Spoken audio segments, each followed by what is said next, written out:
وعلى من لا نبی بعد اما بعد صفحہ نمبر 208 سورہ ہود سورہ نمبر 11 آیت نمبر 74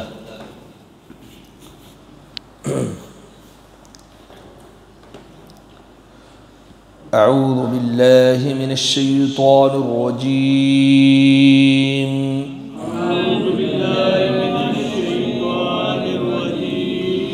بسم اللہ الرحمن الرحیم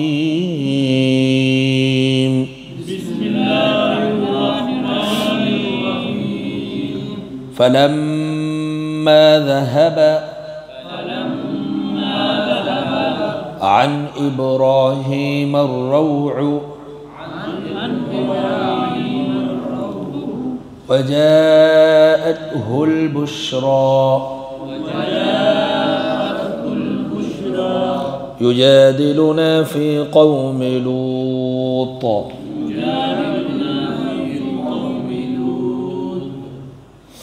فلما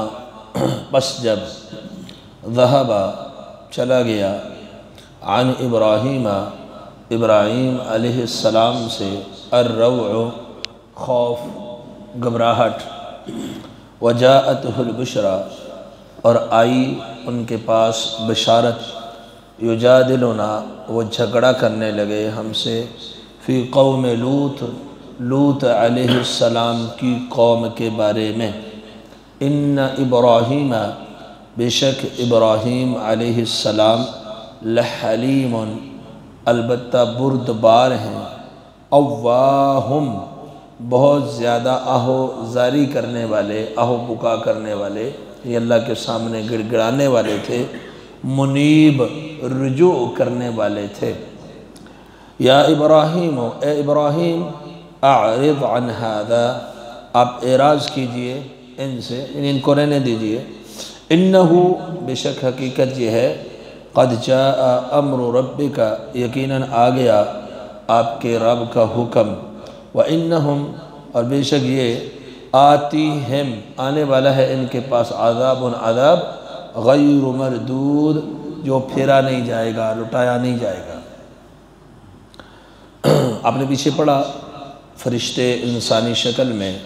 سیدنا ابراہیم علیہ السلام کے پاس آئے بنا ہوا بچھڑا ان کی تواضع کے لیے ان کے سامنے رکھ دیا تو وہ تو فرشتے تو کھاتے نہیں ہوتے انہوں نے جب ہاتھ نہیں بڑھایا کھانے کی طرف ابراہیم علیہ السلام کو خوف محسوس ہوا تو انہوں نے کہا آپ ڈرے نا ہم تو قوم لوط کی طرف آئے ہیں اور ساتھ میں ابراہیم علیہ السلام کو بشارت بھی دینے کے لیے آئے کس کی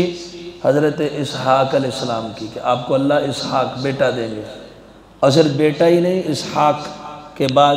یعقوب پوتا بھی اللہ عطا کریں گے بیٹا بھی اور پوتا بھی تو ان کی بیوی جو ہنس رہی تھی پہلے باتیں سن کر اس دم متعجب ہو گئی حیران ہو گئی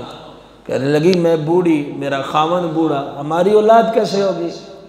تو کہا آپ اللہ کے حکم سے تعجب نہ کریں اللہ کی رحمتیں اللہ کی برکتیں ہوگی تم پر اے اہل بیت بے شک وہ بزرگی والا ہے اور قابل تعریف ہے تو اب جب فرشتوں نے کھانے کی طرف ہاتھ نہیں بڑھایا تو سیدنا ابراہیم علیہ السلام کے دل میں تھوڑا خوف تھوڑی گھبراہٹ محسوس ہوئی اب جب بشارتیں ملی بیٹے کی بھی پوتے کی بھی اور یہ بھی پتہ چل گیا کہ یہ اللہ کے فرشتے ہیں نورانی مخلوق ہیں اور یہ لوط علیہ السلام کی قوم کی تباہی کا جو ہے پیغام لے کر آئے ہیں تو خوف چلا گیا فلما ذهب عن ابراہیم الروع تو پس جب حضرت سیدنا ابراہیم علیہ السلام سے گھبراہٹ دور ہو گئی اور خوف ختم ہو گیا تو وجاءته البشرى اور بشارت آ گئی یعنی بیٹے کی خوشخبری سنا دی گئی پوتے کی خوشخبری سنا دی گئی بڑھاپے کے اندر ہی تو یجادلنا فی قوم لوط وہ ہم سے قوم لوط کے بارے میں جھگڑا کرنے لگے جھگڑا کرنے سے مراد بحث کرنے لگے کہ اس قوم کے اندر عذاب آ جائے گا تو جیسا کہ دوسرے مقام یہ جو حضرت لوط علیہ السلام کا جو واقعہ ہے نا یہ اللہ تعالیٰ نے کئی مقامات پر بیان فرمایا ہے اس پیچھے بھی آپ آراف میں پڑھائیں آگے بھی کئی صورتوں کے اندر اللہ سبحانہ وتعالیٰ نے اس کو مختلف انداز کے ساتھ بیان کیا ہے۔ تو وہاں ابراہیم علیہ السلام کی کچھ بحث بھی بیان کی۔ انہوں نے کہا اِنَّا مُهْلِكُ آلِ هَٰذِهِ الْقَرْيَةِ اِنَّ أَهْلَهَا كَانُوا ظَالِمِينَ، ہم اس بستی کے رہنے والوں کو ہلاک کرنے والے، ہم اس بستی صدوم کے رہنے والوں کو ہلاک کرنے والے۔ تو سیدنا ابراہیم علیہ السلام نے کیا فرمایا؟ قال ان فیہا لوطا، اس بستی کو ہلاک کرو گے، وہاں تو لوط بھی ہے، حضرت لوط وہاں رہتے ہیں، وہ تو اللہ کے پیغمبر ہیں۔ تو فرشتوں نے کہا کہ نحن اعلم بمن فیہا، ہمیں زیادہ معلوم ہے کہ وہاں کون کون رہتا ہے، ہم ان کو بچا لیں گے، ان کے گھر والوں سمیت سوائے ان کی بیوی کے، تو ہم ان کو بچا لیں گے۔ تو جب ابراہیم علیہ السلام بحث تکرار کرنے لگے تو ان کو بتا دیا گیا کہ اب رب کا حکم آ گیا ہے، عذاب کا آرڈر اللہ نے دے دیا ہے، اب یہ رکنے والا نہیں، تھمنے والا نہیں ہے۔ ابراہیم علیہ السلام سے یہ کہا گیا کہ آپ ان سے اعراض کیجئے، اب ان کو رہنے دیجئے، ان کو آپ چھوڑیے۔ تو اس سے پہلے اللہ تعالیٰ نے یہاں پر ابراہیم علیہ السلام کی کچھ صفات ذکر کی۔ اللہ نے فرمایا ان ابراہیم لحلیم، بے شک میرا ابراہیم جو ہے بڑے بردبار تھے، بڑے تحمل مزاج والے تھے۔ اور یہ تحمل مزاجی اور یہ بردباری جو ہے نا اللہ کو بڑی پسند ہے۔ ظاہر ہے اللہ کے جتنے بھی انبیاء کرام علیہ السلام ہیں اعلیٰ صفات کے مالک ہوتے ہیں، اخلاقیات کے اندر، جود و سخا کے اندر، حسن جمال کے اندر، بناوٹ سجاوٹ کے اندر، ہر چیز میں جو کمال اللہ اپنے نبی کو عطا فرماتے دوسرے بندے کا نہیں ہوتا۔ تو جو صفات ہے نا، یہ بردباری، حلم، حلیم و طبع ہونا، یہ بہت بڑی صفت ہے۔ تو جو اللہ کا پیغمبر ہوتا ہے ان میں تو بدرجہ اتم موجود ہوتی ہے۔ تو نبی علیہ السلام نے بھی صحیح مسلم کے اندر حدیث ایک شخص سے کہا تھا ان فیک خصلتین، تیرے اندر دو عادتیں ایسی ہیں نا اللہ کو بڑی پسند ہے، اللہ ان سے محبت کرتے، ایک الحلم والانات، ایک اللہ کے سامنے جھکنا، دوسرا یہ حلم، بردباری۔ اللہ تعالیٰ ان کا کیا مقام ہوگا، کیا شان ہوگا۔ اللہ حلم کو پسند کرتے ہیں نا، تو جن کے بارے میں اللہ خود فرماتے یہ تو ہے ہی حلیم، ان ابراہیم لحلیم، البتہ میرا ابراہیم بڑا بردبار، تحمل مزاج ہے۔ ایک دوسری سے بیان بھی اواہن، بہت زیادہ گریہ زاری کرنے والے، اہو بکا، رونے والے، اللہ کے سامنے گڑ گڑانے والے ہیں۔ یہ عادت بھی اللہ کو بڑی پسند ہے،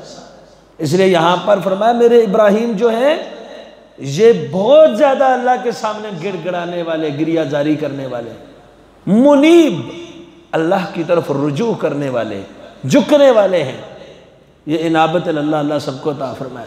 تو کہا یہ ابراہیم کی صفات، اور ابراہیم علیہ السلام کے دیگر اللہ نے کئی صفات بیان کی، ویسے ہی تو نہیں خلیل بنا دیا، فَاتَّخَذَ اللَّهُ إِبْرَاهِيمَ خَلِيلًا وَإِبْرَاهِيمَ الَّذِي وَفَّى، ابراہیم کی وفاداری کی بھی مثال نہیں ملتی۔ ہر صفت کے اندر اللہ اپنے نبیوں کو بڑا درجہ اور کمال دیتے ہیں۔ تو ان سے کہا گیا کہ یا ابراہیم اعرض عن هذا، اے ابراہیم آپ بحث نہ کریں ان کے متعلق، آپ ان کو چھوڑ دیجئے، رہنے دیجئے، اعراض کیجئے۔ انه قد جاء امر ربک، اب تو آپ کے رب کی طرف سے عذاب کا حکم آ چکا ہے۔ وانہم آتیہم عذاب غیر مردود، اب ان کے لیے ایسا عذاب آنے والا ہے جو پھیرا نہیں جائے گا، لوٹایا نہیں جائے گا۔ تو جب اللہ سبحانہ وتعالی کسی قوم کے عذاب کا فیصلہ کر کے عذاب کا آرڈر جاری کر دیتے ہیں، دنیا کی کوئی طاقت اس عذاب کو موڑ سکتی ہے، ٹال سکتی ہے؟ نہیں ٹال سکتی۔ اب یہاں اللہ کے پیغمبر کہہ رہے ہیں